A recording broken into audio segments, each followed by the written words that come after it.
Now, the Hunt Palmer Show. A magic beyond anything you could ever imagine. You are now listening to the Hunt Palmer Show. Brought to you by Sagrera Farms on 104.5 ESPN Baton Rouge. Locking down the middle of the day. You really think that's the best idea? Live from the Raising Cane studio. This is Hunt Palmer. It's quite a piece of work. Welcome into a Thursday edition of the Hunt Palmer Show. Taylor Sharp hanging out with you here. Not Hunt Palmer. Hunt, he's on a little vacation as we got Memorial Day weekend obviously coming up. Our guy up there in the Port City in the 318 having a little much-needed family time. Now, is he there or is he still mourning the loss of the LSU baseball season? We'll figure it out. But look, I'm here with you today and tomorrow. Hunt will be back on Tuesday. The entire station off on Monday due to that Memorial Day holiday. So Taylor Sharp here with you, Jordan Kitchens, Cassie Spazzali. Guys, how we doing? Just trying to stay dry. Bro, it is supposed to rain for like the next 7 days. And that sucks. It literally sucks. It feels like it's always right around the weekend, like these last, I'll say, 3 weeks. It's always around Friday, Saturday. It storms. I'm tired of this. It's funny you say that. So we went to the beach a couple weeks ago to Pensacola. Yeah. And I told you that, like, the first day was great. The second day, the beach was literally closed because they were adding sand. Well, my wife gets mad. She's like, hey, got screwed out of a beach trip. And, like, you know, we got the kiddo on the way, so we got to kind of get it trips when we can. My parents a couple weeks ago were like, hey, we booked a condo down in Gulf Shores for the Memorial Day weekend. We could only book a 3-bedroom. That's all they had left. So they're like, if you guys want to come down for a couple days, so we're just going to leave tomorrow after work and then drive back Monday since we're off on Monday. Yeah. Forecast for the entire weekend is thunderstorms. My wife texts me all upset. Too? Well, I guess we're in Gulf Shores, but South, she's like, I don't think it's in the cards for me this year to have a beach vacation. So, I mean, we'll manage it the best we can, but I'm tired of this. Yeah, dude, it's awful. I know. It's awful. It's like in Louisiana, it either is a 2.5-month drought or it rains for like day. 12 days straight. There's really no in between. And it's not just the rain, it's the random thunderstorms. Like, the rain's cool. I can deal with the rain. It's when those random thunderstorms come up in the middle of the afternoon. That's the worst. It's awful. Yes. Cassie, how we doing? I'm good. A little tired, but I'm good. Just chilling. I need you to bring the energy down a little bit, Cassie. I need you to bring it down. Please. Too hyped up here on this Thursday. Look, I understand. You're excited. It's party time. Hunt's out. Okay. Dad's on vacation. Yeah. We can all hang out and have fun. But look, we got a lot to get to. But a news broke last night that we'll certainly get into. And look, let's just go ahead and get it started like we do every day with our opening drive. Welcome to the big league. It's time for Hunt's Opening Drive. Presented by Fabry Chevrolet GMC in St. Francisville. Well. The LSU Cassie, get the baseball logo off the back screen. This is not Hunt Palmer. We are not talking baseball for an hour and a half straight, okay? He We're not came doing in here it. with that, too. He will. Yeah. One, I'm sick of it because the baseball team was terrible. The season's over. Yes. It is officially football season. Today actually marks 100 days till college football. Let's get it. I'm fiending. Also, we had something happen last night, guys. 5 years after Ed Orgeron walked off the field for his last time, you brought in Brian Kelly. It didn't go the way you wanted it to. Well, last night it was announced that Ed Orgeron returning to the purple and gold. He will join Lane Kiffin's staff at LSU. Again, they announced this Wednesday night. Orgeron's official title, you guys will love this one, Special Assistant to Recruiting and Defense. When I first saw this last night, I was like, well, that's a made-up title, but it's kind of cool that Coach O's back. Look, I have seen so many emotional reactions to this hire, both on the super positive side, on the super negative. Like, you have that faction of the fan base right now that's like, let's go, Balls, Coach O's back, 2019, all over again, go Tigers. And then you have another faction of fans that are going to say, are you kidding me? Get this guy out of here. Do you not remember how his tenure ended in Baton Rouge? It was a disaster. We were losing so many games. While both of those opinions are valid, I understand it. Yes, both of those things did happen. 2019 happened. The fall off after 2019 happened. I kind of fall somewhere in the middle on this hire. And like, full disclosure, when I saw this last night, I was like, all right. Why? why not? Sure. But, the more I've had to sit on this, the more I'm good with it. Because I'm someone that likes to weigh the pros and cons of everything, right? And you break it down, there's a heck of a whole lot more positive than there is negative to this hire. Like, he brings publicity to LSU. Everybody out there is talking about LSU right now. You pair Ed Orgeron with Lane Kiffin. I mean, we're here at ESPN Baton Rouge. That's media members' dream right there. Like, we talk about it all the time. A market of this size, which, what are we, mid-90s? Something like that. To have Jay Johnson, who's won 2 national championships in 3 years, a polarizing figure like Will Wade running your basketball program, Lane Kiffin. Now you add Ed Orgeron to that staff. Like, it's kind of an embarrassment of riches in terms of, like, things to cover, things to talk about. But when I look at the pros of Ed Orgeron returning as on the staff of head coach Lane Kiffin, again, he's going to bring that publicity. Coach O genuinely loves LSU. I said this when Will Wade was rehired, that I didn't think Wade would come back, and he was a better man than me. Because if I was Will Wade and a school and administration didn't stick beside me and threw me to the curb, I wouldn't come back. Now, granted, that administration had its issues and they're out of here now, but he did because he genuinely loved LSU. Like, NC State is a better basketball job than LSU, make no mistake about it.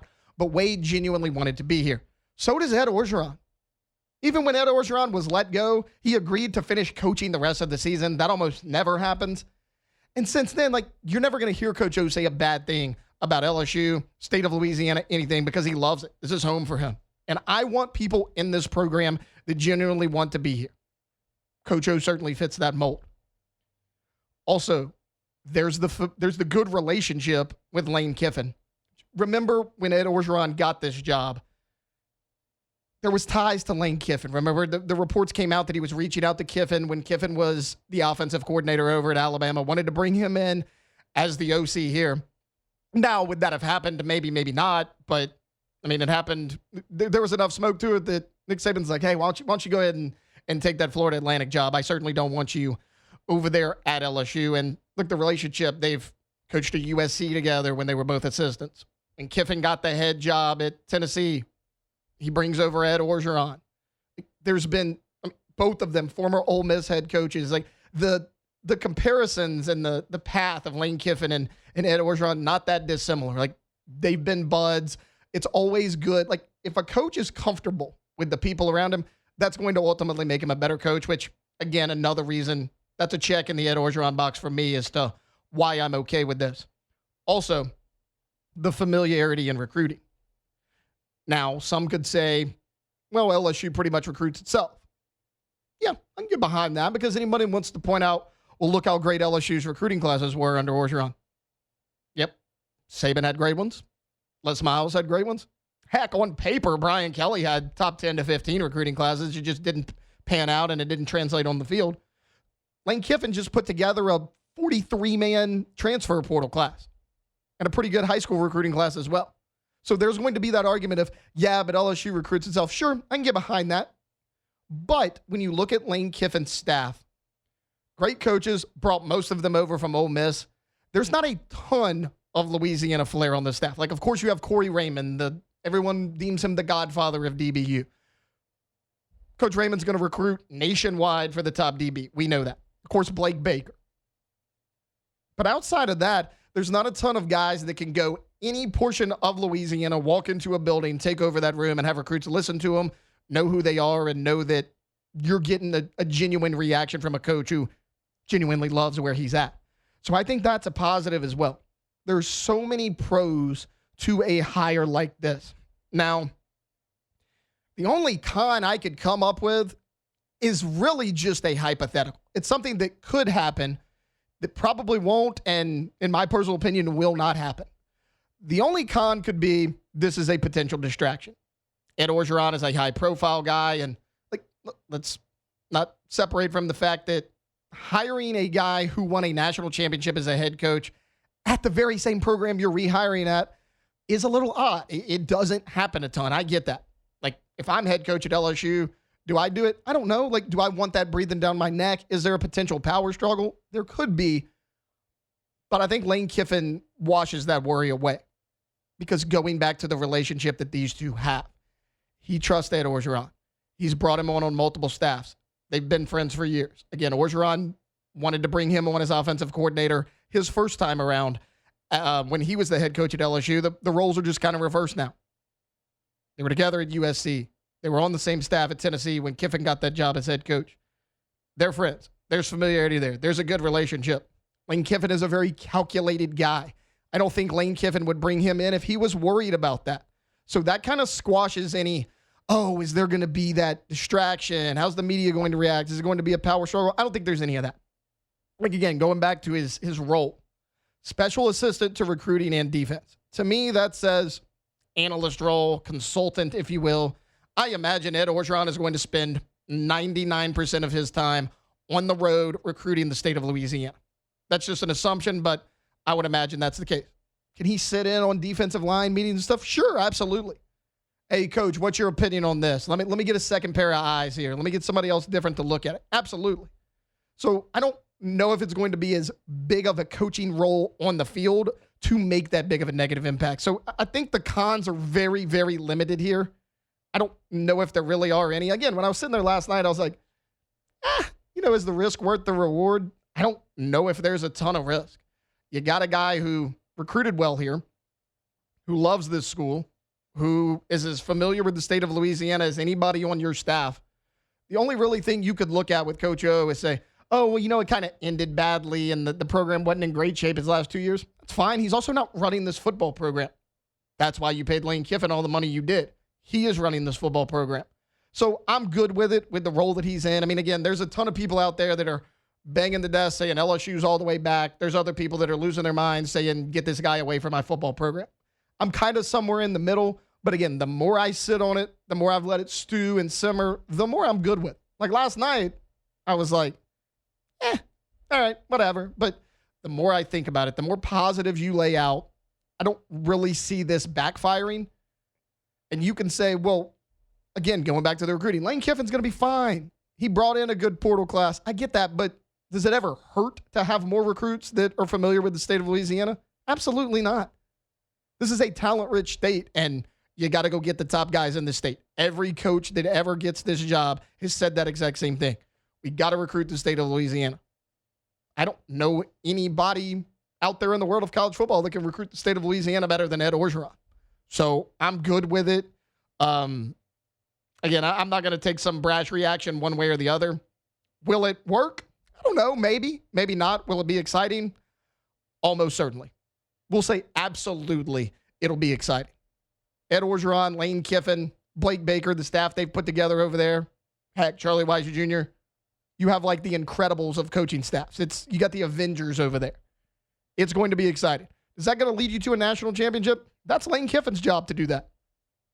We react to the news we're given, and I'm good with it.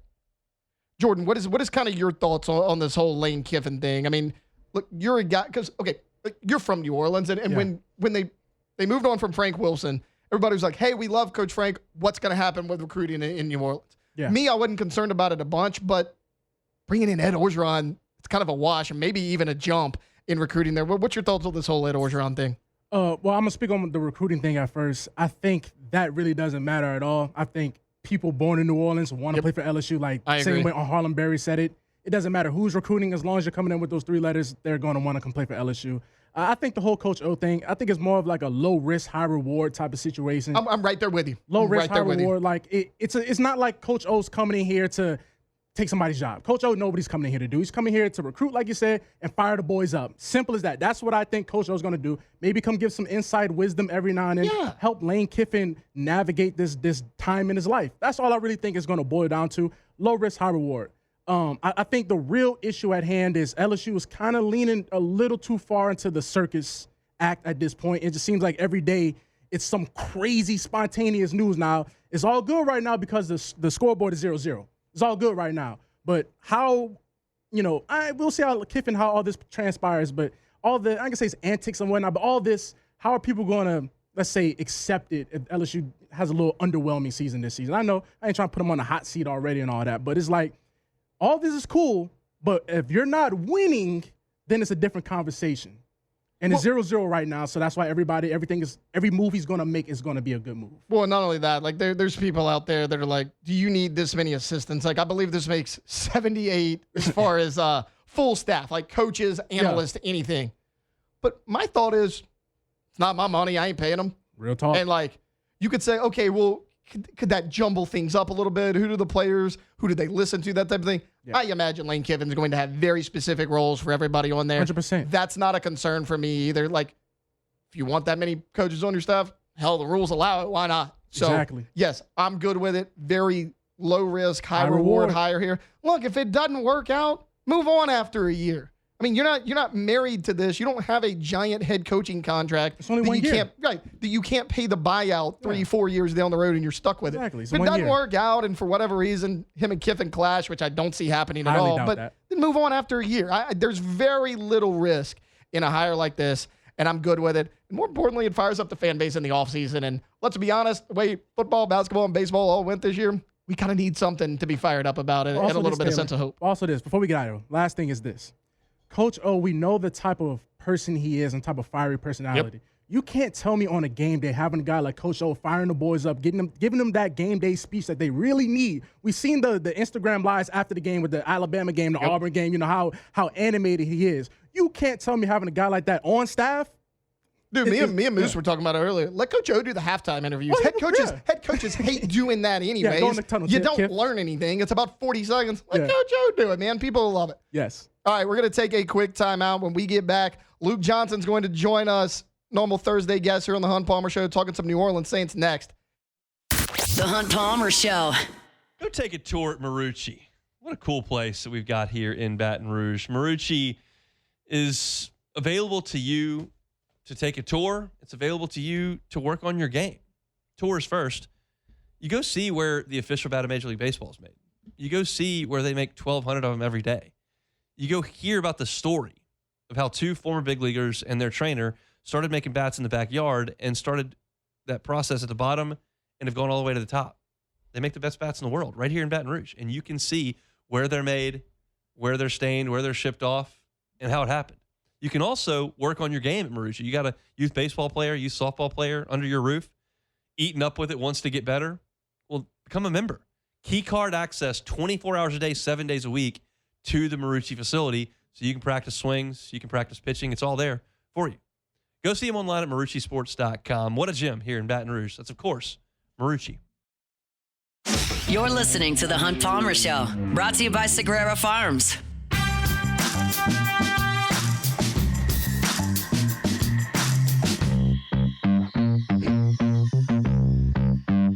Welcome back in. Thursday edition of the Hunt Palmer Show. Almost said off the bench. Thank God I skipped that one. Taylor Sharp here with you, filling in for Hunt Palmer. I'll be here with you today and tomorrow. Going out to the phone lines right now. He's on this Thursday every time. Luke Johnson. Luke, how you doing?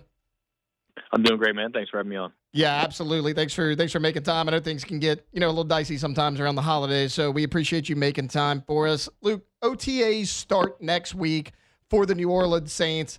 All the offseason talk can kind of get pushed aside a little bit. You can finally see these guys on the field. But heading into OTAs, like whether it's the draft, whether it's free agency, what do you think just kind of overall biggest improvements the Saints have made this offseason up to this point?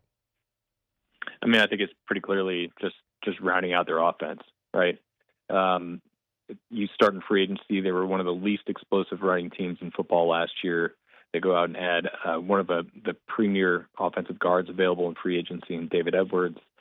You add Travis Etienne, who on his own last year had more 10-plus yard runs than the entire Saints running back core. I think it was close to double what they had last year. So right away, that's just explosiveness in the ground game that's going to help Tyler Shuck. And then in the draft, you had Jordan Tyson in the first round. You get Oscar Delp in the third round. You get Bryce Lance in the fourth round. Tyson's going to be like a big, huge component of this offense, but like Delp is going to allow you to play in some 13 personnel, which they really didn't do a lot of last year. Your Bryce Lance is going to give you more of the just straight over the top burner. Who, when you put that on the field with guys like Chris Olave and Jordan Tyson, it opens things up for him. So I think they're just like a more well-rounded offense. And really the important thing is, like, they're going to get a really, really good sense of whether or not Tyler Shuck is the guy this year. They feel really good about it, and I think they should. I think there's a lot of reasons that you could point to from that 9-game sample size last year and feel really, really good about where Tyler Shuck is. But there's going to be no reason for him not to take a step forward this year. The offense around him is better. All right, Luke, you're right on all those accounts, right? Like you just pointed out some of the rookies to be excited about. I thought the Saints had a really nice draft. Let's go a tad bit more negative here going into OTAs. What, in your opinion, like, it doesn't have to be glaring. It could be something minor. What do you think this team's biggest weakness is currently? Right now, I think it's clearly on the defensive side of the ball. And that was a strength for them last year, right? I think Brandon Staley did a really, really good job with that team. But they lost some pretty important players. You could debate whether or not Alontae Taylor was as valuable as the contract he signed in free agency this offseason. But right now you have a whole roster put together, and not a single one of those guys on the roster has real, legitimate NFL experience playing the slot.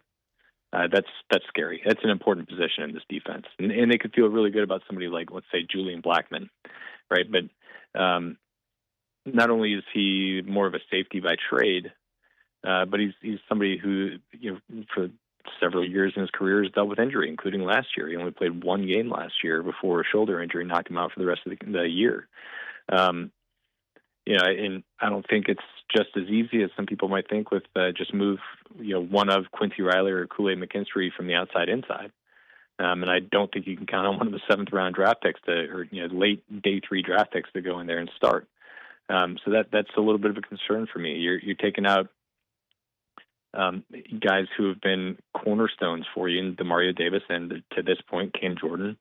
You feel really good about Chase Young, but he's still he's had one really good year, 2 if you count his rookie year, and a lot of kind of up and down in between.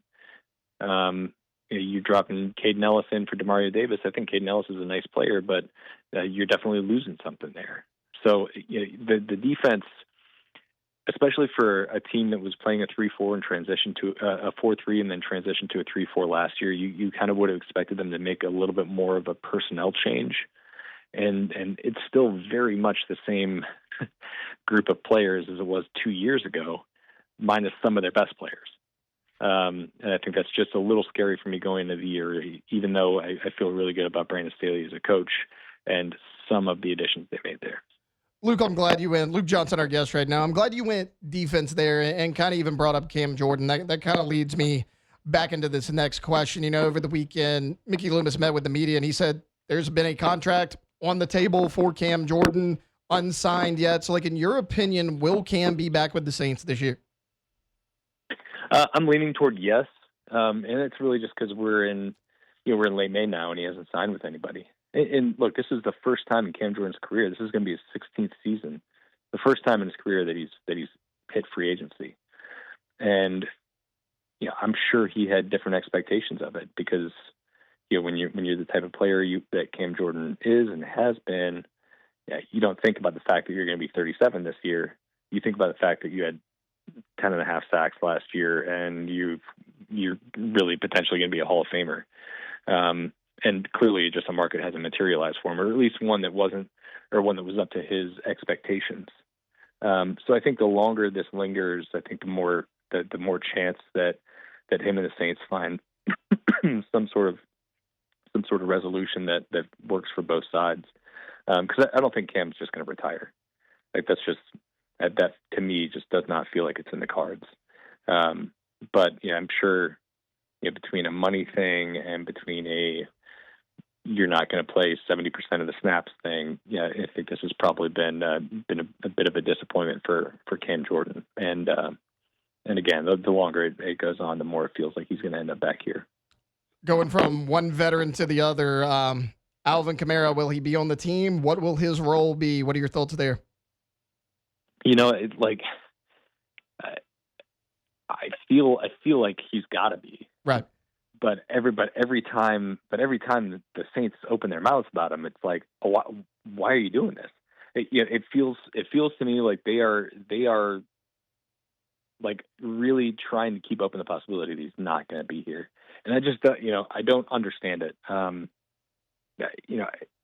they're trying to claw back money from him.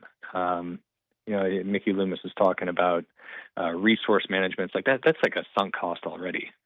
He's going to count $10 million against salary cap this year, or more if you cut him. So like I just.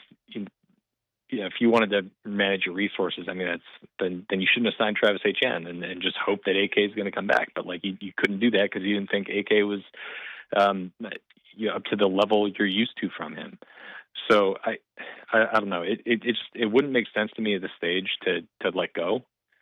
And I don't think that Alvin is the kind of guy who's really going to let that bother him and let it fester over the course of the season. I think it's just like, if you're telling me I'm here, I'm here.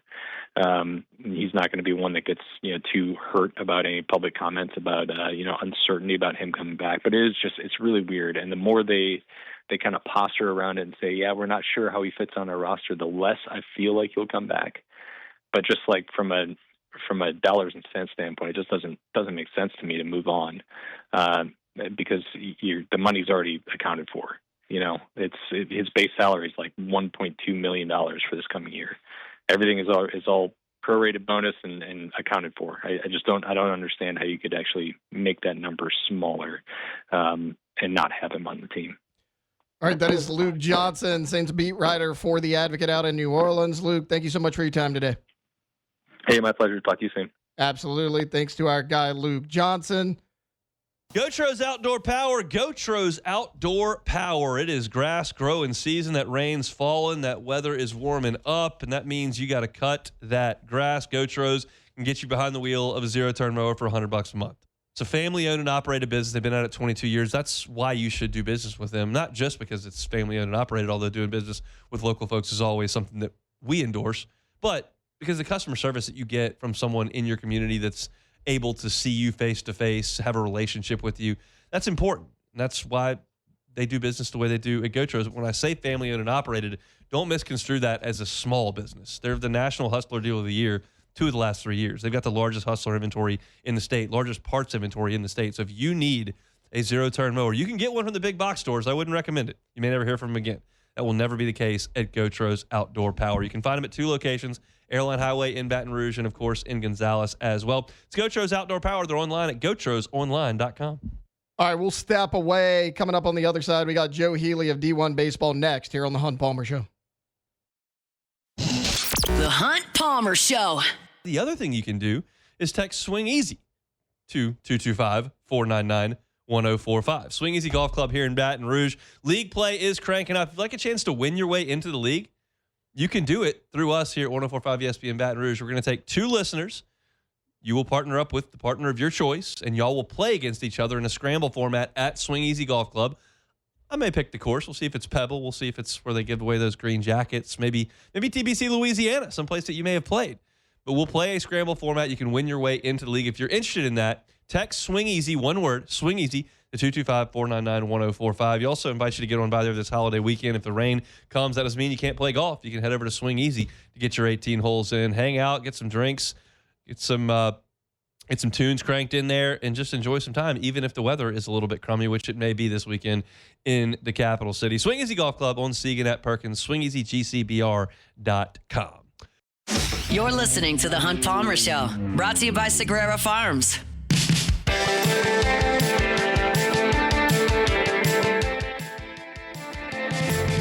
Auction wants to remind everyone that May is Stroke Awareness Month, and they give you an acronym to keep it front of mind. It's BFAST, B-E-F-A-S-T. For B-E, balance and eyes. If person is unable to maintain balance or vision's affected, the eyes are deviated to one side, take a look at that very, very closely. FAST, F-A-S-T, face, arms, speech, time. Does one side of the face droop or is it numb? Is one arm weak or numb? Is speech slurred? And time, if someone shows any of those symptoms, even if the symptoms go away, call 911, get them to a hospital immediately. It's very, very, very important that you get that done. Be aware of strokes. They're prevalent. And there are signs that you can look to that could help change a life or save a life. Remember, be fast. That's from our friends at Oxnard. Welcome back in. Thursday edition of the Hun Palmer Show. Taylor Sharp sitting in for Hun Palmer. We're going out to the phone lines right now. Joe Healy of D1 Baseball. Joe, how are you today? Doing well. I appreciate you having me. Yeah, absolutely. Thanks for hopping on. You were out there at the Hoover Met right now, correct? That's right. I'm standing next to a fake palm tree in an elevator vestibule at the Hoover Met, trying to find the quietest place I can because, I'm in a crowded ballpark right now at the Hoover Met. Hey, what screams Hoover, Alabama like a palm tree, Joe? That's right. Love that scenery for you. How's the crowd been out there at Hoover through the first 2 days? It's actually been really great. I mean, yesterday in the night session, LSU and Auburn, set a record for a Wednesday night here at the Hoover Met, and there was some concern that when you go to a single elimination format, are fans really going to be willing to come out for the possibility of just one game and then being done? And I think with the crowds we've seen, the answer the last couple of years, the crowds we've seen the answer to that is yes. I think there's a high demand for this ticket and this tournament, even in the new format, and I think that's really great news. Joe, LSU season is over, and look at baseball fans here. That's not normal for us, right? Like our season never ends before postseason play starts. Look, kind of on the outside looking in, like, is that the biggest disappointment in college baseball this year, the LSU Tigers? I mean, it has to be. They were the number 2 team in the country in the preseason, and then you end up outside looking in for the NCAA tournament. So I think that they have to be the biggest disappointment, and it's just hard to see it coming. We assumed a lot of things that didn't end up happening, right? We assumed steps forward from some of the pitchers that didn't end up necessarily taking the biggest step forward that we thought they were going to take. We assumed that some of the transfer portal guys that got brought in, we just assumed that, hey, those guys, because they're getting brought in by this coaching staff, we assumed they're going to be instant impact guys, and they just weren't necessarily. We assumed that, it's okay that there's some defensive concerns on this team because they're going to hit enough to overcome it, and they're probably going to pitch enough to overcome it, and that didn't turn out to be the case. So there was just a whole bunch of things we were banking on based on previous evidence that didn't turn out to be the case. This team felt a little like a perfect storm of things that kept them from meeting their potential. Joe, as far as seeding goes, when the NCAA tournament comes out, the teams that are left in Hoover, like out of that group, maybe there's nobody you think has a lot to gain, but like, is there a team out there that you think has the most to gain, maybe a little bit more over the others out there in Hoover? I mean, on the edges, yeah, I think you can make a case. For the most part, let me start with that. For the most part, no. Like the teams that are out here kind of know what they are and where they are. But I think there's some edge cases. Now, Mississippi State's losing right now 4-1, so it's not necessarily – they're not in a good spot for this. But, that's a team that could end up bumping their way up into a top 8 seed as opposed to just hosting in the NCAA tournament. They're good for hosting right now. They're in good shape for that as far as that goes. They're going to play home baseball here in a couple weekends. But could you bump up to a top 8 if you get to the Sunday of the NCAA tournament or if you win the whole tournament? I think that's the case. But, again, I think it so much of what we talk about with this tournament is balancing, yes, the quality of the baseball is really, really good. So that makes this tournament one of the best ones, maybe the best college baseball tournament at this time of year. But the flip side of it is the motivations are all over the map, right? You've got teams at the beginning of the tournament that have to get stuff done. We saw those teams that, LSU was one of them. Vanderbilt was another. Kentucky was another. Those teams didn't get it done. They're already out. So you kind of lose that as the tournament goes on. So we're balancing, the quality of the baseball is really good right now, but ultimately you look around and you just wonder what the stakes are for these teams that are left here. Joe Healy of D1 Baseball, our guest right now. Joe, as far as those top 8 seeds go, when that NCAA tournament field comes out, like right now, who are your top 8 nationals? Ooh, I'd have to look at it right here, right in front of me. I don't have our field of 64. Folks can go to d1baseball.com and look at our latest field of 64. I'm not part of putting together that field of 64, so I can't say. But there are some obvious ones, right? There's UCLA. There's Georgia Tech, there's North Carolina, there's Texas A&M is kind of a bubble case. That's another team that probably has a little bit more to gain out here. We've had them as a top 8, but they were kind of more of a bubble top 8 versus a locked top 8. Georgia is obviously locked in, even though their RPI is not necessarily where you'd want to see it to be a top 8 seed. You win the SEC by 3.5 games, you're going to be a top 8 seed in the NCAA tournament. That's just kind of all there is to it on that front. But folks can go to d1baseball.com and check out our latest field because we are updating it throughout the tournament. I think they just put out a brand new one this morning, not with a ton of changes, but we are updating it as things change in conference tournaments and the week goes on. Speaking of the SEC tournament, look, you've been out there, front row seat for it all. Who is your favorite to maybe take it home? Because everybody always says no team's equipped pitching-wise to really win this tournament. But from what you've seen so far, who do you think is going to get it done out there?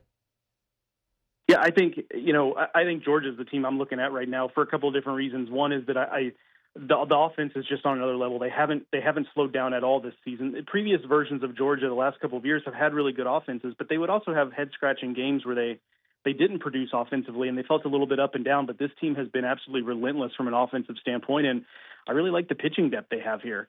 It's not necessarily beyond the top couple of guys. It's not necessarily a bunch of household names or a bunch of big-time prospects or guys like that, but it's a bunch of guys that know their role on this team and that have held their role throughout the season and have even increased their role in some cases. Guys maybe they weren't expecting big things from that they're now getting important innings from. The depth has gotten a little bit better as the season has gone on. But the biggest thing for Georgia is that it feels like this team is really professional, really buttoned up this year. I've said it to Hunt in the past few weeks, that I think that's the biggest difference in Georgia the last couple of years, where they were a good regular season team and didn't necessarily get it done in the postseason. And this team is that this team doesn't feel like a team that feels like it has anything to prove. They know they're good. They don't need to be boastful about it. They just go about their business quietly. They keep winning games. They keep piling up wins. And until we see otherwise, I think that's the team I'm looking at. Joe, just one more for you before we let you go, and we do appreciate your time. Do you have a favorite to win the College World Series right now? Right now, for me, it's Georgia Tech. Okay. Because they have a lot of the same things that Georgia has, but I think their offense is a little bit better than Georgia's even. I think it's the best position player group in the entire country. And you talk about stuff, they really do have stuff on the mound in a way that, even Georgia doesn't necessarily, but Georgia Tech has just incredible depth, position player side, pitching side. They're mowing through the ACC. They're never out of really any sort of game. That's the team I'm looking at right now that I just really like. I like the way they're playing in their conference tournament, actually. They're playing right now against Virginia and piling it on. I really like the way they're playing right now. It feels like a team that's playing its best baseball at the right time of year.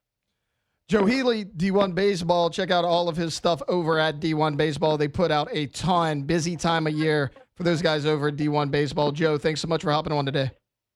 I appreciate it, fellas. All right, that was Joe Healy of D1 Baseball. We're going to take a timeout. When we get back, we're wrapping up hour number 1 here on a Thursday edition of The Hunt Palmer Show. The Hunt Palmer Show.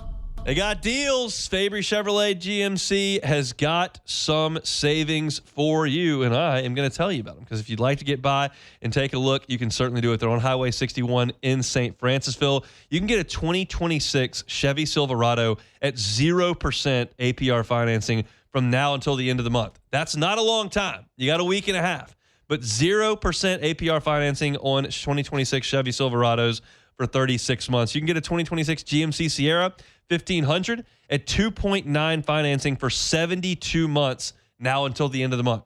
Great deals on Silverados and Sierras, and got some vehicles that are potentially really affordable. Chevy Trailblazer, Chevy Trax, as low as $30,000 over at Fabry Chevrolet GMC. So if that's the price range you're looking at, go see them. Highway 61 in St. Francisville. They're also online at FabryChevrolet.com, FabryChevrolet.com. You're listening to The Hunt Palmer Show, brought to you by Sagrera Farms.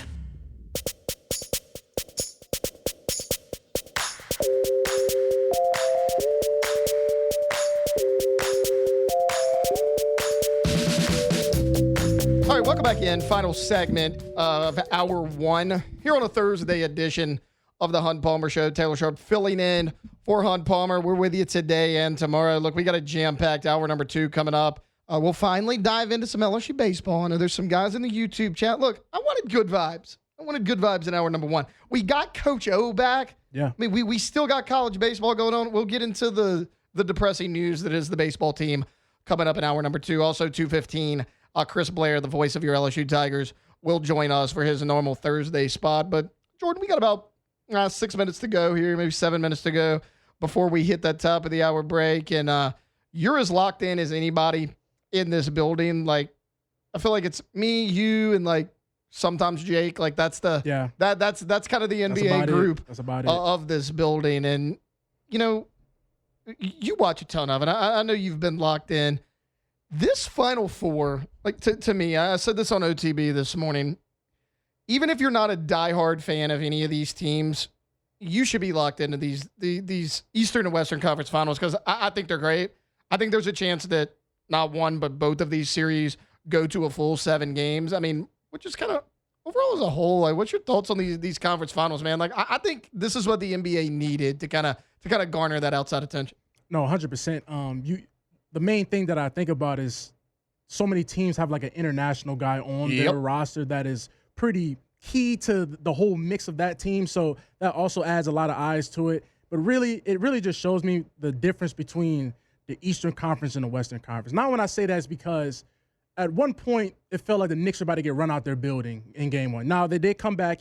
James Harden got his face fried off, and we know how that all transpired. You mean to tell me James Harden didn't come through in a clutch situation? Yeah, 37 years old on an ISO with Brunson. I don't know what was going on with that.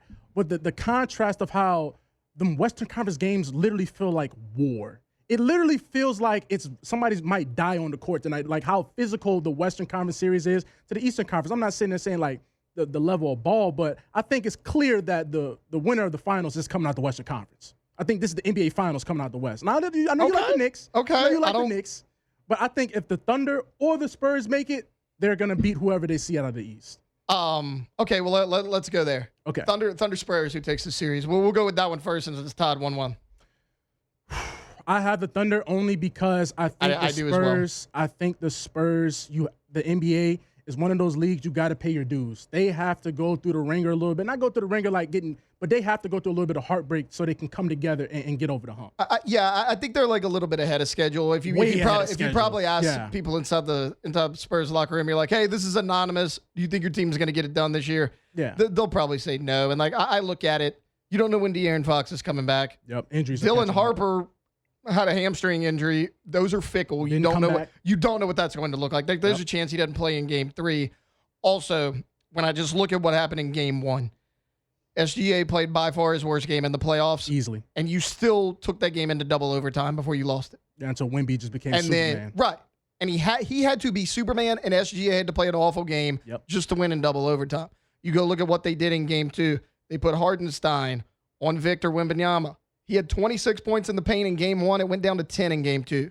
They figured a little bit out. Also, SGA 9 assists, 1 turnover in game 2. They figured a little bit out in that second game. I'll do you one better about game 1. Wembanyama had 24 rebounds. The Thunder starting 5 had 25 in game 1. Right. So they were not alone, aggressive enough. I think they underestimated the Spurs a little bit. Yeah. In game 1, they came out very aggressive in game 2. Now, the Eastern Conference one, maybe it's already over to me, if you ask me, Taylor. I agree. I think to have that big of a lead on the road in game 1, the Cavs had a chance to grasp control of that entire series, and you blow it in the way you did. That's an emotional loss. I don't see the Cleveland Cavaliers coming back from that. Like, your veteran player is James Harden, and he's already known for blowing leads in the playoffs. Like, that's who James Harden is. It's, hey, in the playoffs and crunch time, if James Harden's your guy, he's not going to show up. And, like, it kind of happened again in game 1. Yeah. And on the other side of things, I think Jalen Brunson's an absolute killer, and I'm not really sure why we don't talk about him